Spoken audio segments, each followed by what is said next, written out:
Vi stiamo raccontando anche con le immagini un primo maggio inedito. Nella giornata dedicata al lavoro il mondo in quarantena fa i conti con lo spettro della disoccupazione e della povertà. Anna Paola Ricci.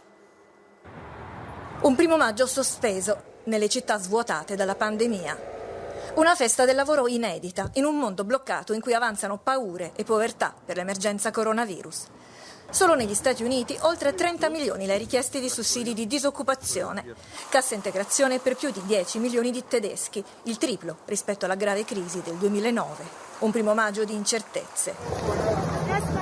Qui siamo in Sudafrica, gente in fila per ricevere il cibo, un serpentone lungo 4 chilometri. Un primo maggio di protesta ad Atene.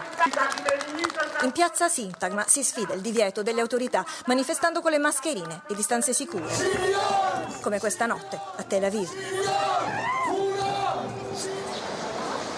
A Hong Kong la protesta diventa aiuto. Shopping nei negozi gialli pro democrazia. In Cina strade affollate, qui la festività dura 5 giorni. Riaprono siti turistici dopo 3 mesi. Solo nell'area di Pechino si sono messi in viaggio 5 milioni di cinesi. Nei punti panoramici consentito solo il 30% della capienza massima.